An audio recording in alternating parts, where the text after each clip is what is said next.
Astaghfirullah. Terdapat 3 hukum ketika menisbatkan turunnya hujan kepada bintang itu. Yang pertama, bisa sampai terjerumus kepada syirkul akbar, syirik besar. Yang kedua, bisa sampai kepada syirkul asghar, syirik kecil. Dan yang ketiga, tidak masuk pada keduanya.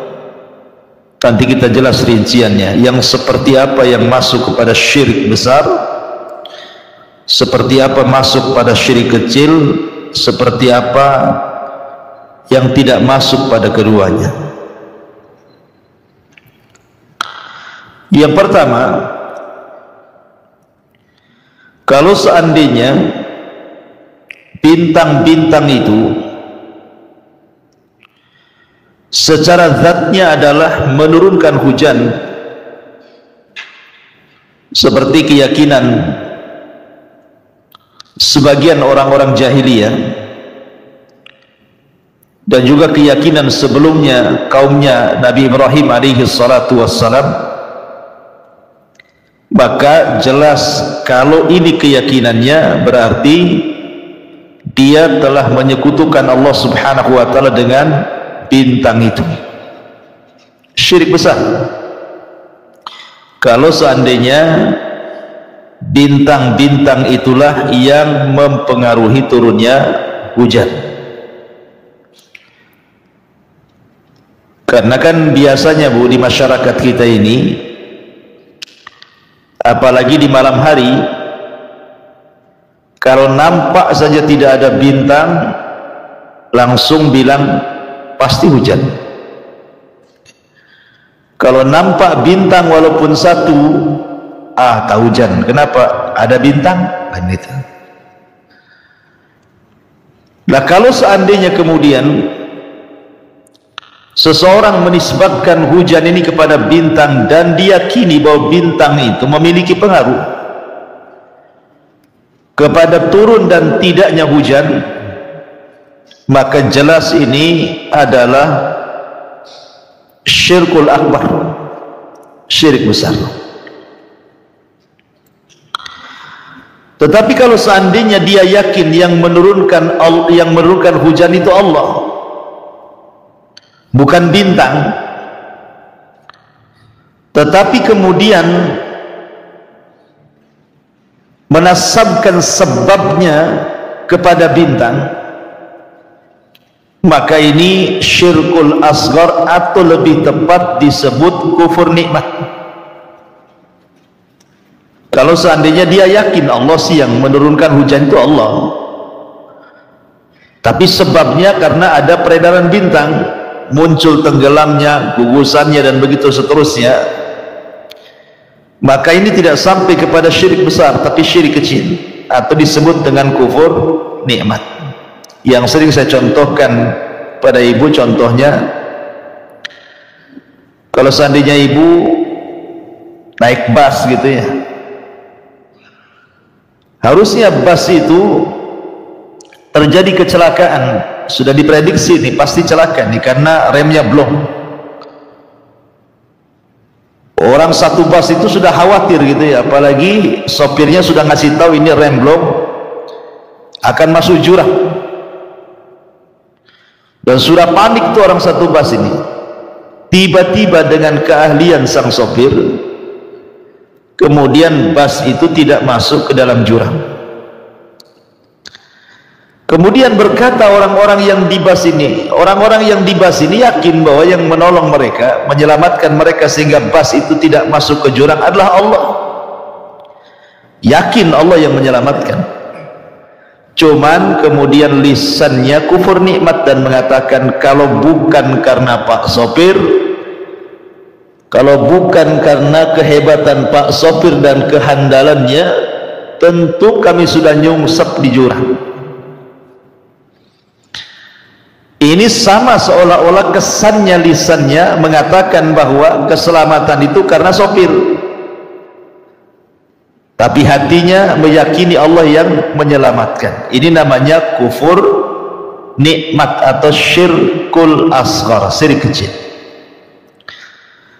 Kalau hatinya meyakini yang menurunkan hujan Allah, tetapi lisannya kemudian mengatakan sebab bintang ini dan itu disebut kufur nikmat. Harusnya ucapannya adalah kalau bukan karena Allah, kemudian Pak Sopir, nah harus dengan begitu. Tapi kalau kemudian langsungan main untung punya Pak Sopir bagus, nggak celaka kita.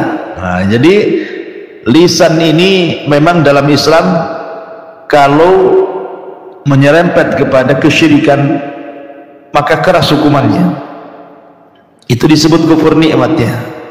Karena yang kedua ini tidak menasabkan hujan kepada bintang, tidak, cuman menjadikan sebab turunnya hujan kepada bintang dan dia yakin Allah yang menurunkannya, makanya hukumnya lebih rendah lagi.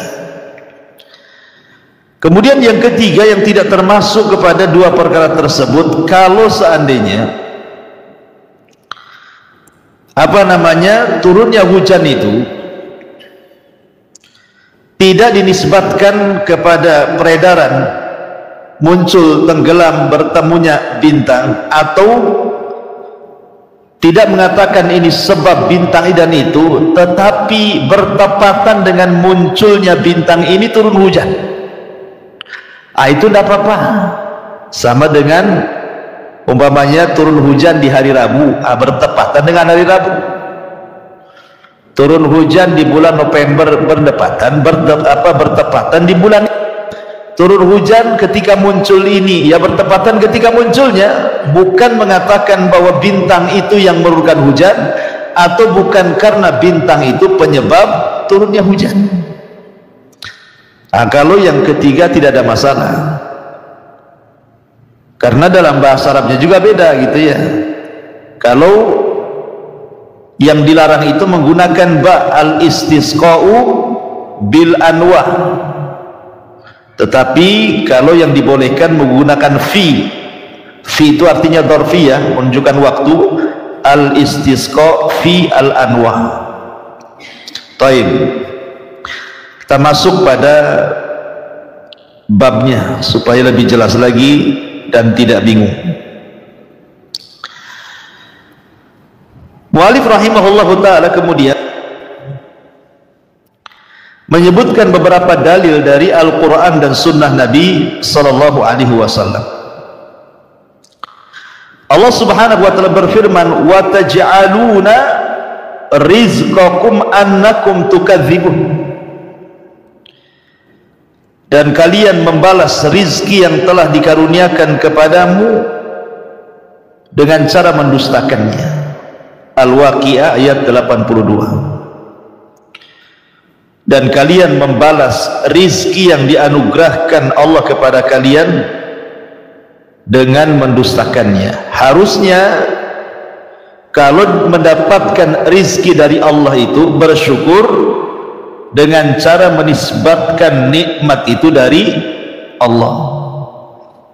Wa ma bikum min ni'matin faminallah. Artinya apapun nikmat yang datang kepada kalian itu semua datang dari Allah. Berarti syukurnya harus kepada Allah yang memberikan nikmat. Kalimat rizqakum wa taj'aluna rizqakum, dan kalian membalas rizki yang Allah anugerahkan kepada kalian. Ada yang mengatakan rizqakum di sini artinya hujan, karena hujan juga bagian daripada rizki. Wa fis samai rizqukum wa ma tu'adun, dan di langit itu tersimpan rizki kalian. Maksudnya sebagian ahli tafsir mengatakan bahwa rizqukum dalam ayat itu artinya hujan, karena hujan itu bagian daripada rizki. Kenapa hujan itu bagian daripada rizki? Karena dengan hujan inilah akhirnya tanaman-tanaman jadi subur, kemudian berbuah, dan buahnya kita bisa makan. kemudian cuaca panas jadi sedikit adem, sehingga kita bisa merasakan kenyamanan cuaca. Atau sebagian ibu-ibu kan itu ya, akhirnya nampung air, bisa nyuci, bisa mandi, sumur-sumur yang tadinya kering akhirnya banyak gitu ya, penampungan air kayak di Batam ini ATB jadi debitnya penuh. Jadi hujan itu rizki, karena hujan sendiri disebutkan dalam sebuah hadis adalah rahmat, turunnya rahmat. Jadi hujan itu tempat turunnya rahmat. Makanya kenapa Bu, kalau sedang hujan, baik hujan kecil atau hujan deras, berdoa Bu kepada Allah Subhanahu wa ta'ala, karena saat itu rahmat sedang turun. Kemudian yang kedua, ucapkan dalam bentuk syukur kita karena hujan ini, seperti yang diajarkan Nabi SAW. Ibu katakan, mutirna bifadlillahi wa birahmati. Hujan turun kepada kita karena karunia dan rahmatnya. Katakan seperti itu. Kalau ada hujan Bu, langsung ibu katakan mutirna bifadlillahi wa rahmati. Atau ibu katakan Allahumma sayyiban nafi'ah. Ya Allah, jadikan hujan ini menjadi hujan yang bermanfaat. Tapi kalau seandainya hujan ini nampaknya membahayakan, maka ibu berdoa kepada Allah Subhanahu wa ta'ala agar hujan ini dipindah ke bukit-bukit, ke gunung-gunung, ke lembah-lembah. Allahumma hawalaina wala alaina. Ya Allah, jangan timpakan hujan ini menjadi musibah bagi kami, tapi tempatkanlah musibah ini di gunung, hujan ini di gunung-gunung, di bukit, tempat tumbuh-tumbuhan, lembah-lembah. Ibu katakan seperti itu. Kalau nampak nih hujan ini membahayakan. Jadi semua ada tuntunannya ketika turun hujan itu. Intinya hujan itu datang dari Allah, dan hujan itu bagian daripada rizki dari Allah. Maka jangan mendustakan rizki yang Allah anugerahkan kepada kita dengan cara menisbatkan hujan itu kepada bintang. Kemudian juga mu'alif rahimahullahu ta'ala setelah itu membawakan hadis dari Abu Malik al-Ash'ari radhiyallahu anhu, anna Nabiya sallallahu alaihi wasallam yaqul, arba'un fi ummati min amril jahiliyah la yatrukuhun. Ada 4 perkara, kata Rasul, dari perkara-perkara jahiliyah yang masih melekat pada umatku dan mereka belum bisa meninggalkannya. Hadis ini adalah hadis yang menakutkan, karena Nabi SAW ingin menjelaskan ada perkara-perkara jahiliyah itu yang tidak bisa ditinggalkan umatnya sampai Nabi meninggal, bahkan sampai hari ini. Ini sifat-sifat jahiliyah ini melekat pada umat Islam, karena Rasul mengatakan fi ummati, dalam umatku, maksudnya umat istijabah, umat Islam, bukan umat luar. Dan ketika Nabi SAW menasabkan ini sifat-sifat jahiliyah, bahwa sifat-sifat jahiliyah itu tercela. Makanya di dalam Al-Quranul Karim, kalau menjelaskan sesuatu yang buruk dan tercela itu selalu dikait-kaitkan dengan jahiliyah. Hamiyah jahiliyah, kata Quran. Kesukuan yang dilarang adalah kesukuan jahiliyah, fanatik suku umpamanya. Atau ketika umpamanya Allah Subhanahu wa ta'ala menjelaskan soal dandanan perempuan yang suka bersolek, suka membuka aurat, berdandan kalau keluar rumah, maka Allah Subhanahu wa ta'ala katakan wala tabarrujna tabarrujal jahiliyah, jangan kalian tabarruj, berdandan ala jahiliyah. Atau umpamanya kemudian Allah bicara tentang hukum di luar daripada hukum Allah, Afa hukmal jahiliyati tabgun, apakah hukum jahiliyah yang kalian cari?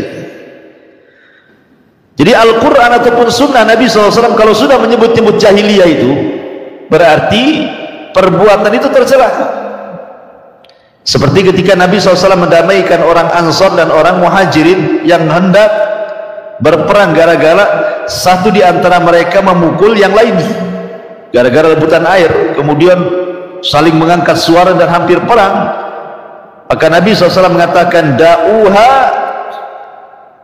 tinggalkan oleh kalian, fa inna fikum ru'un minal jahiliyah, da'uha fa innah muntinah. Kata Rasul, pada kalian masih ada watak-watak jahiliyah, tinggalkan, jangan bertengkar lagi, kata Nabi.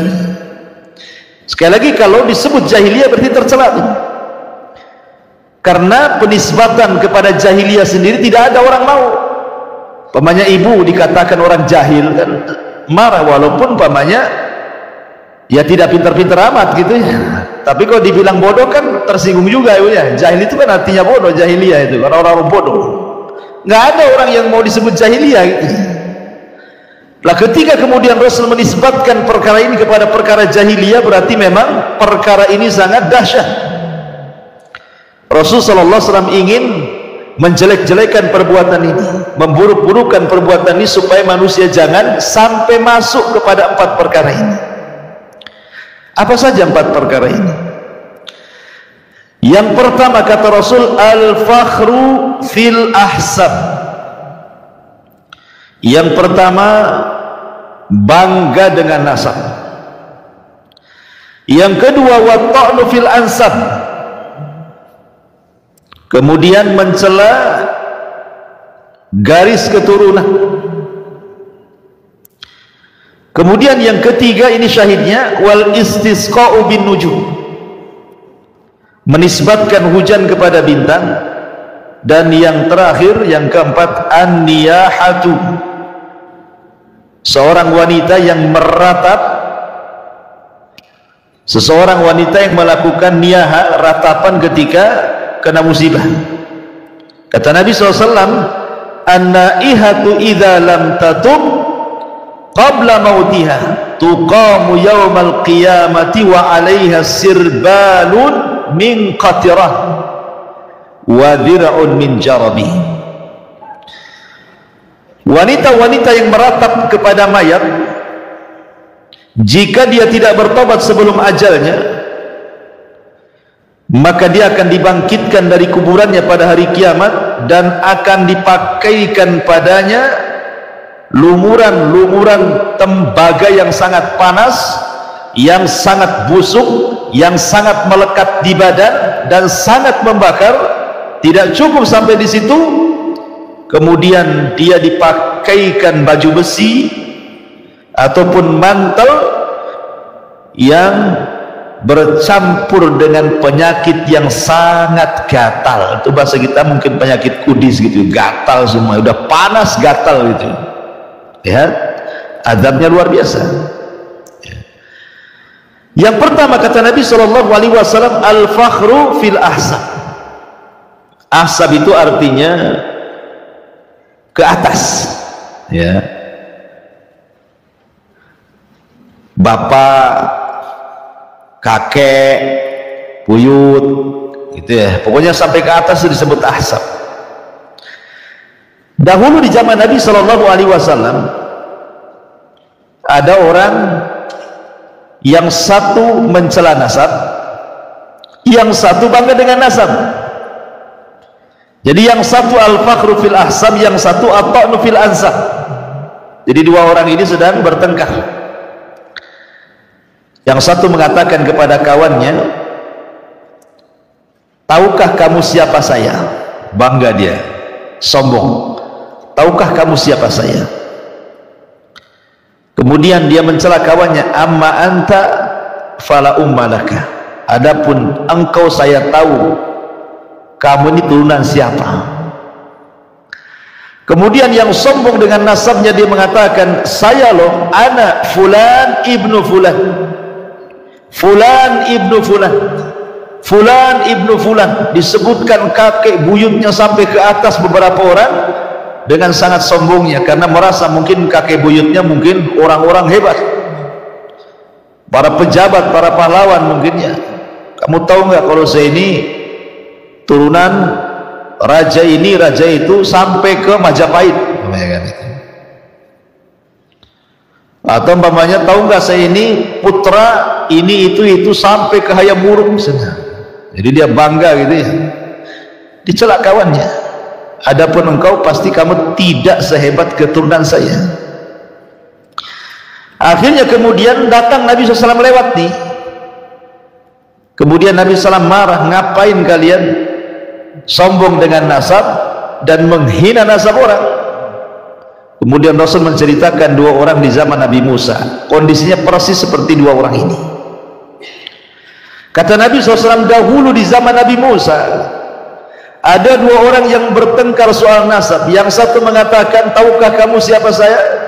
Saya fulan, ibnu fulan, ibnu fulan, ibnu fulan, sampai 9 kakek buyutnya disebut dengan bangganya, dan dia menghina kawannya dan mengatakan, amma anta fala ummalak, kalau aku tahu engkau tidak punya nasab sebaik aku.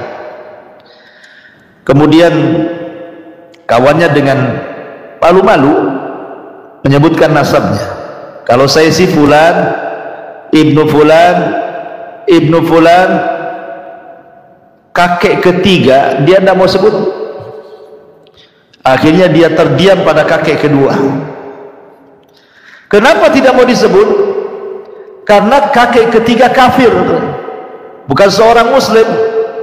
Dia tidak mau menyebutkan kakek buyutnya yang kafir. Diulang lagi sama dia, adapun saya fulan, ibnu fulan, ibnu fulan, ibnul Islam. Jadi kakek buyutnya yang kafir itu dinisbatkan ke dalam Islam. Kedua-duanya wafat. Kemudian yang berbangga dengan nasab tanpa melihat agama, maka dimasukkan ke dalam neraka karena dia sombong, kibar, merendahkan orang juga. Kemudian ada pun orang yang malu-malu menyebutkan nasabnya dan tidak mau nasab kakek buyutnya yang kafir disebutkan, Allah masukkan ke dalam surga. Begitulah perkara jahiliyah yang masih ada di zaman sekarang kan. Orang-orang yang kemudian mencela nasab dan berbangga dengan nasab. Makanya dahulu di zaman Rasul, Abi Dzar Al-Ghifari radhiyallahu an pernah mencela Bilal. Karena Bilal ini kan seorang budak. Abi Dzar ini kan pemimpin kabilah, merasa derajatnya lebih tinggi, Bilal ini lebih rendah, tidak punya nasab, dicela Bilal. Maka Nabi SAW marah kepada Abi Dzar dan mengatakan, ya Aba Dzarrin a'ayyartahu bi ummi. Wahai Abi Dzar, apakah kamu menghina dengan menghina ibunya Bilal? Innaka mru'un fika jahiliyah, sesungguhnya dalam dirimu masih ada sifat jahiliyah, kata Nabi. Tidak boleh seseorang itu membanggakan dengan orang tua dan menghina orang tua orang lain dengan mengatakan, paling bapakmu itu tukangnya, bapakmu itu ya tukang ngantar-ngantar COD. Bapak saya lihat tuh lagi tugas di Polda katanya. Nah ini kan, ini menghina nasab orang, berbangga dengan nasab sendiri. Karena ada itu anak pejabat yang sombong-sombongan di jalan, ugal-ugalan gitu ya. Kemudian ketangkap polisi, marah-marah gitu. Ya, kenapa bapak tangkap saya? Saya ini anak DPR katanya. Kan ada ya, orang yang bangga kayak gitu ya. Jadi terkadang masih ada, bahkan di lingkungan yang kecil, umpamanya di yayasan atau di masjid, mungkin anak ketua yayasan gitu ya. Kau jangan macam-macam ya, aku nih lo anak ketua yayasan di sini. Nah, ini kan sama juga. Jangan macam-macam, saya anak RT di sini. Baru anak RT itu bangganya. Jadi jangan sampai kemudian seseorang sombong, nggak boleh. Itu perkara jahiliyah, itu nggak boleh kayak gitu. Berbangga dengan nasab dan merendahkan nasab turunan orang. Adapun kalau dalam bentuk ikhbar, penghabaran sih nggak apa-apa. Jadi itu bukan membanggakan nasab, seperti Rasul mengatakan dalam peperangan itu, ana Muhammad ana ibnu Abdul Muttalib, saya Muhammad dan saya adalah turunan Abdul Muttalib. Abdul Muttalib itu raja daripada Raja Quraisy saat hidupnya. Jadi kalau sifatnya menghabarkan tidak apa-apa. Namanya ibu ditanya, ibu ini orang mana ya? Kok saya agak kenal? Iya, saya ini anaknya si Anu. Jadi bapak saya punya bapaknya si Anu. Itu yang punya pom bensin. Ya kan? Kalau hanya menghabarkan saja, tidak ada tendensi pribadi ya. Hanya orang ditanya ya jawab gitu saja. Tidak ada di situ niat merendahkan nasab orang. Tidak ada juga membanggakan nasab sendiri. Hanya menghabarkan karena ditanya ya tidak masalah. Tetapi kalau sudah ada tendensi, sudah ada kepentingan pribadi, kemudian ada niat-niat yang kurang bagus, seperti mamanya mengaku walinya, mengaku saudaranya. Kan banyak di Batam nih, saya itu saudara si Anu loh, padahal tidak ada tuh, ngaku-ngaku aja tuh saudaranya si Anu tuh ya. Kadang-kadang kan seperti itu, mamanya mau ngurus apa gitu ya, KTP atau SIM atau apa gitu kan, ngomong saya masih keponakannya si Anu tuh katanya, tolong dipermudah katanya. Itu kan ngaku-ngaku namanya, nyambung nasabnya dengan si Anu itu ada kepentingan ya. Atau bahkan yang lebih itu, ada kepentingannya itu hanya untuk popularitas, seperti mamanya ngaku Habib turunan Nabi, modal mancung saja gitu ya, modal Arab kan, orang Indonesia bisa dibodohi ini kan umpamanya, hanya kepentingan saja.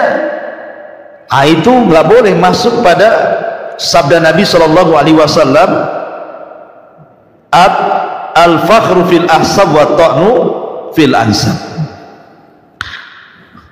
Termasuk juga tidak boleh mencela orang tua orang lain. Nanti anak yang punya orang tua mencela orang tua kita lebih jahat dibandingkan kita mencela orang tua orang lain itu. Itu masuk juga di sini, mencela nasab. Oh dasar bapakmu, ya patutlah anaknya kayak gini, bapaknya aja kayak gitu. Jadi terkadang kesalahan anak, pamannya anaknya mencuri, yang dicela bukan anaknya, bapaknya. Oh dasar patutlah bapaknya garong, anaknya nyuri jadinya. Tidak boleh ibunya. Nah, nanti anaknya ini bisa mencela orang yang mencela. Orang tuanya bisa dicela jauh lebih jahat dibandingkan ketika dia mencela ayahnya atau ibunya atau kakeknya atau neneknya. Dan itu nanti masuk pada bab durhaka kepada orang tua tanpa secara langsung. Kita tidak mencela orang tua kita, tetapi orang yang mencela orang tua kita disebabkan kita mencela orang tua dia. Itu namanya masuk pada at-ta'nu fil ansab, tidak boleh. Kemudian yang ketiga, wal istisqa binujum, ini yang jadi pembahasan yang kita akan bahas nanti, menisbatkan hujan kepada bintang. Kemudian yang terakhir, wan niyahatu, dan juga wanita-wanita yang meratap karena kematian. Sebenarnya yang meratap itu tidak mesti wanita, laki-laki juga ada yang meratap, punya. Tetapi kan hadis ini bicara tentang keumuman. Umumnya yang suka meratap itu biasanya perempuan karena lebih berperasaan. Lain dengan laki-laki kan pakai akal. Sehingga sedikit orang yang meratap dari kalangan laki-laki, bukan tidak ada, tapi yang perempuan itu yang lebih banyak. Apa sih artinya an-niyah itu? Niyah itu artinya seorang wanita yang tidak rela, seorang wanita yang tidak ikhlas, seorang wanita yang tidak rela ketika orang-orang yang dicintainya meninggal dunia. Umpamanya ibu suaminya meninggal, saya nggak mendoakan bu ya, ini kan umpamanya. Jadi umpamanya, jangan ibu lah, yang lain aja lah. Umpamanya ada seorang wanita suaminya meninggal, atau anaknya meninggal, atau ayahnya meninggal, nggak redho dia, nggak ikhlas, sehingga kemudian dia tasahud. Ya, pokoknya hatinya nggak ikhlas, nggak ridho, nggak rela. Lisannya pula menunjukkan ketidakikhlasan, ridwan dan relaan. Dengan cara apa? Meraung-raung. Tidak cukup tuh lisannya meraung-raung, kemudian badannya pun action gitu ya, tangannya merobek-robek pakaian, ambil gunting dicukur rambutnya, ya, kemudian ambil air 1 ember digujurkan di badannya, kadang-kadang guling-guling gitu ya, kayak orang kesurupan, Bu, ya kan? Nah, itu namanya niyah. Ya, ada wanita-wanita sampai seperti itu, dan saya pernah menyaksikan itu. Ada seorang anak wanita, padahal ibu ini sudah tua, saya lihat usianya sudah 50 tahunan lah, orang tuanya mungkin sudah ya 70 tahunan lebih mungkin ya orang tuanya itu lagi nazar. Jadi ustadz itu yang sedang mengarahkan di situ, meminta kepada anak laki-lakinya untuk mentalkin orang tuanya yang sedang nazar. Ini anak perempuannya dengar gitu ya, disangkanya sudah mati. Wah, teriak-teriak dia, teriak-teriak, enggak peduli itu, enggak punya malu pokoknya, gulang-guling, padahal tamu banyak tuh. Akhirnya sama orang-orang diikat, diamankan, dimasukkan ke dalam kamar, dikunci kapok di dalam tuh. Jadi enggak boleh seperti itu. Kita harusnya ketika menghadapi musibah itu harusnya istirja, kan Bu ya, inna lillahi wa inna ilaihi raji'un. Semua datang dari Allah, kembali kepada Allah, tenang jadinya ya. Tapi kalau kemudian seseorang meraung-raung, apa manfaat kepada si mati? Tidak mungkin hidup lagi dia. Maka doakan yang terbaik kepada orang yang meninggal itu. Baik, masyarakat muslimat yang dimuliakan Allah subhanahu wa ta'ala. Kemudian mu'alif rahimahullahu ta'ala menyebutkan dalilnya. Yang ketiga adalah riwayat Imam Bukhari dan juga Muslim. Ada yang mengatakan riwayat ini ada di Bukhari saja, tidak ada di Muslim. Dari Zaid bin Khalid radhiyallahu anhu, dia berkata, "Shallalana Rasulullah sallallahu alaihi wasallam salat as-subhi bil Hudaybiyah ala ithri samai kanat minal lailati falamman sarafa aqbala 'ala an-nas faqala hal tadruna madza qala rabbukum qalu Allahu wa rasuluhu a'lam qala asbaha min ibadi mu'minun bi wa kafirun fa amma man qala mutirna bi fadlillah wa rahmatihi fadzalika mu'minun bi wa kafirun bil kaukab wa amma man qala bi nau'i kadza wa kadza fadzalika kafirun bi wa mu'minun bil kaukab." Jadi kata Zaid ibn Khalid ini, dia bercerita Nabi SAW pernah mengimami sholat subuh di daerah Hudaybiyah. Setelah semalaman turun hujan, jadi ada bekas-bekas hujannya. Malamnya turun hujan, paginya Rasul sholat subuh bersama para sahabat.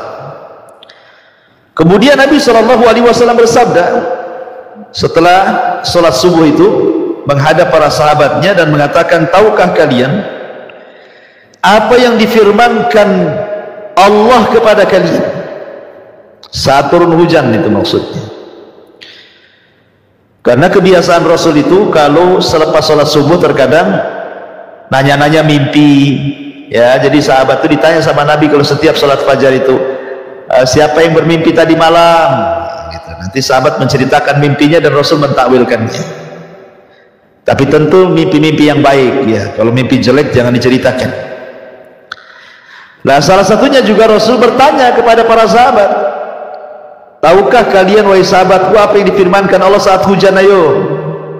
Maka sahabat mengatakan Allah dan Rasulnya yang tahu. Tentu kalimat Allah dan Rasulnya yang tahu karena memang Rasul masih hidup. Tapi kalau sekarang ditanya agama seseorang kemudian tidak bisa jawab, ya Allahu a'lam saja, karena Rasulnya sudah meninggal. Jadi Allahu a'lam. Nah gitu ya. Kalau Rasul masih hidup, Allah wa rasuluhu a'lam. Ini pun kalau ditanya urusan agama. Kalau ditanya urusan dunia, maka jangan bawa-bawa Rasul, karena orang selain Rasul lebih hebat ilmu dunianya dibandingkan Rasul. Makanya Rasul mengatakan antum a'lamu bi umuri dunyakum, kalian lebih hebat perkara dunia kalian dibandingkan diriku. Jadi maksudnya di sini kata-kata Allah wa Rasulullah alam ini adalah bercerita tentang agama. Dan di masa hidup Rasul makanya dibawa-bawa Rasul. Kalau sekarang Rasul tidak ada, orang ditanya soal agama, maka kita katakan Allahu a'lam, saya tidak tahu.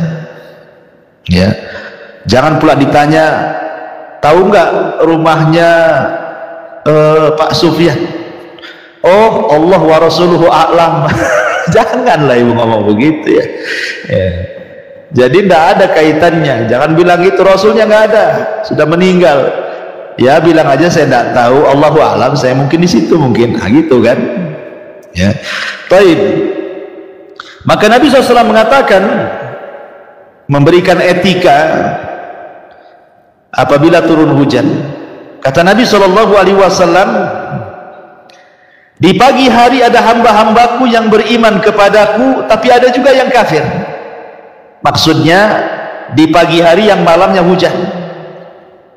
Jadi malam itu hujan deras, kemudian paginya sudah reda, ya ada bekas sisa-sisa genangannya gitu ya. Jadi kata Nabi SAW, di pagi hari ada hamba-hamba Allah itu yang mukmin dan kafir. Adapun yang mukmin ketika dia mengatakan mutirna bi fadlillahi wa rahmatihi, oh kami semalam dihujani karena karunia dan rahmat Allah. Kalau dia ngomong begitu berarti dia sedang beriman dengan Allah dan kafir dengan bintang-bintang. Tapi kalau kemudian dia ngomong mutirna bi nau'i kada wa kada, bahwa kami dihujani dengan bintang ini dan itu, maka inilah kafir dengan diriku dan beriman kepada bintang-bintang. Tadi sudah saya jelaskan ada dua hukum. Hukum yang pertama, kalau hujan dinisbatkan kepada bintang, bahwa bintang itulah yang menurunkan hujan dan tidak dilibatkan Allah di situ, berarti syirik besar. Tapi kalau dia yakin Allah yang menurunkan hujan, tetapi disebabkan peredaran bintang itu kemudian turun hujan, berarti syirik kecil. Itulah bedanya di sini ya. Yang bedanya hanya sekedar menjadikan sebab, sama mengatakan bahwa bintang itu pelaku. Kalau bintang itu pelaku berarti syirik besar. Tapi kalau bintang itu hanya sebab saja berarti syirik kecil. Nah gitu ya. Itu perbedaannya. Tapi kalau bintang itu tidak dijadikan pelaku dan tidak dijadikan sebab, hanya hujan bertepatan dengan bintang itu, maka itu tidak apa-apa. Sama dengan kita ngomong hujan bertepatan hari Sabtu, nggak apa-apa, bukan hari Sabtu yang menurunkan hujan. Ya, jadi inilah rincian para ulama. Ma'asyiral muslimat yang dimuliakan Allah Azza wa Jalla. Kemudian juga Imam Bukhari dan juga Muslim meriwayatkan dari Ibnu Abbas radhiyallahu anhuma yang semana dengan hadis sebelumnya.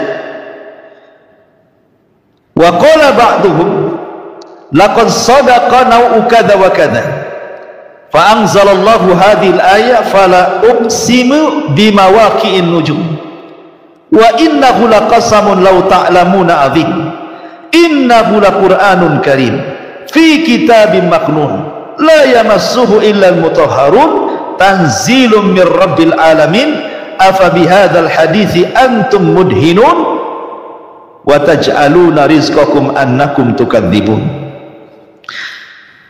Dan berkata sebagian mereka, sebagian manusia, sungguh telah benar bintang ini dan bintang itu. Jadi ketika di zaman jahiliyah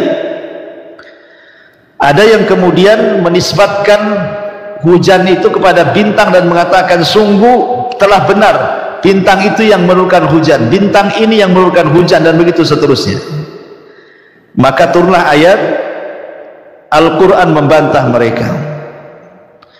Lalu aku bersumpah dengan tempat-tempat beredarnya bintang-bintang, fala uqsimu bimawaqi'in nujum, aku bersumpah dengan tempat-tempat beredarnya bintang-bintang.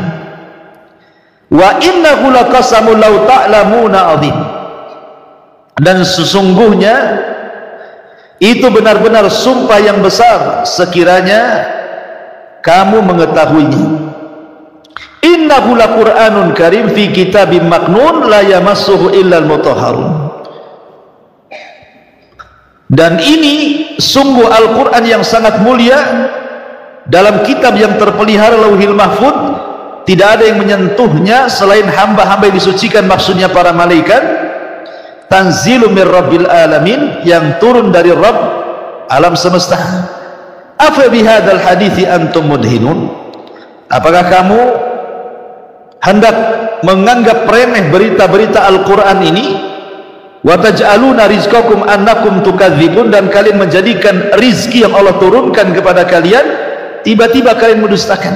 Ini syahidnya di sini bahwa sebelumnya Allah menceritakan bahwa tidak ada hubung kait hujan dengan bintang, nggak ada hubung kait hujan dengan bintang itu. Ya.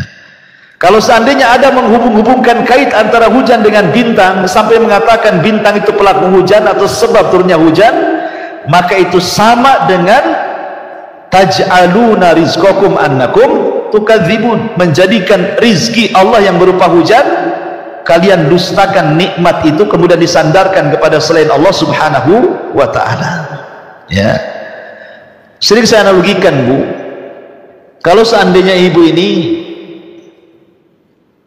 baik sama orang, sama anak lah, ibu punya anak, ibu baikin anak itu, ibu sekolahkan sampai perguruan tinggi, dicarikan pekerjaan sampai dapat pekerjaan yang layak, sudah besar digaji jadi orang, nah dia orang tapi jadi orang lagi, ya.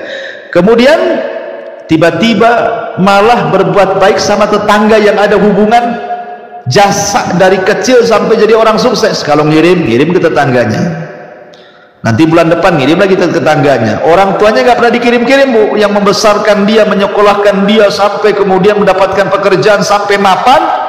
Kalau ngirim duit sama tetangganya, sakit hati nggak, Bu? Oh, sakitnya nyesek, Bu, ya.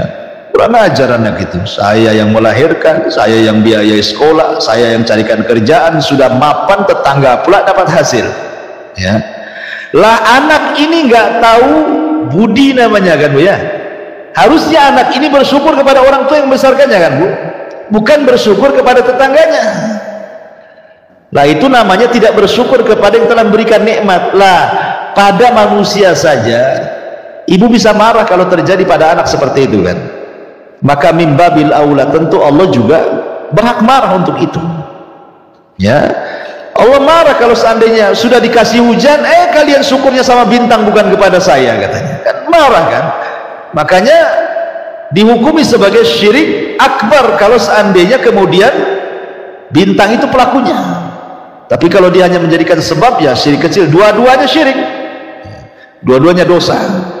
Makanya di sini Allah mengajarkan kepada kita, hendaklah kita jangan menjadikan rizki yang Allah anugerahkan itu dibalas dengan mendustakan rizki itu dengan menasabkan kepada selain yang memberikan rizki. Maka dari sini menunjukkan bahwa ucapan manusia di masyarakat itu harus dijaga. Kalau sudah masuk ranah tauhid, ranah akidah, Bu, tolong, ibu sudah ngaji, maka kata-katanya harus lebih terkontrol lagi. Jangan seperti orang awam, seperti mamanya kata-kata yang biasa dikatakan di masyarakat, namanya, kan, kalau bukan karena kamu, oh, tentu saya ini sudah belangsak, ya, sudah kere, udah jadi pemulung. Ya untung ada kamu, saya ke Batam ditolong, sekarang saya sudah punya usaha mapan di sini. Nggak bisa kayak gitu. Ya memang betul, ya dia yang nolong kita sehingga kita menjadi orang di sini, gitu. Tapi bahasa akidah itu nggak bisa kayak gitu bahasanya, harus dirapihkan bahasanya.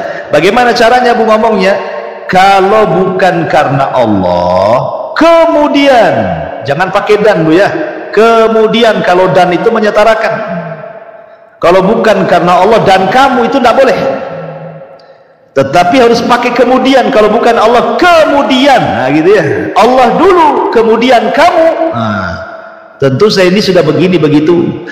Nah, supaya jangan sampai kita menasabkan nikmat kepada selain Allah, walaupun ibu tahu nikmat itu datang dari Allah, ibu tahu sukses itu datang dari Allah semuanya. Sebab orang itulah kemudian tiba-tiba Allah dihilangkan, orang itu disebut-sebut. Makanya bahasa tauhid itu semua diutarakan, harus jelas, karena efeknya bisa dosa ya, efeknya itu bisa terjerumus pada syirkul asghar ataupun kufur nikmat, dan dikhawatirkan masuk pada sabda Nabi SAW, wa innal abda la yatakallamu bil kalimati la yulkilaha balan yahwi sahibuha fi nari jahannam. Terkadang ada seorang hamba mengucapkan satu kalimat tanpa sadar, kalimat itu membuat Allah murka, cukup ia dimasukkan oleh Allah ke dalam jahannam. Naudzubillah. Ya, padahal ngomong nggak sadar tuh. Makanya harusnya dibedakan orang yang sudah ngaji dengan yang belum ngaji. Bu, biasakan di masyarakat ngomong begitu itu. Ya, kalau bukan karena Allah kemudian kamu, mungkin tadi kita sudah celaka di situ. Kalau bukan karena Allah kemudian ajin tetangga yang gonggong-gonggong itu udah kebobolan lah rumah saya ini. Nah, kalau bukan karena Allah kemudian Pak Polisi ini gitu ya, tentu saya sudah kerampokan. Begitu bahasanya, ditata Bu ya. Jangan main kalau bukan karena kamu, kalau bukan karena kamu, itu menasabkan nikmat kepada selain Allah. Ini namanya syirik kecil ya, dan lebih tepat disebut kufur nikmat namanya. Wallahu alam. Subhanaka bihamdika asyhadu an la ilaha illa anta astaghfiruka wa atubu ilaik. Assalamualaikum warahmatullahi wabarakatuh.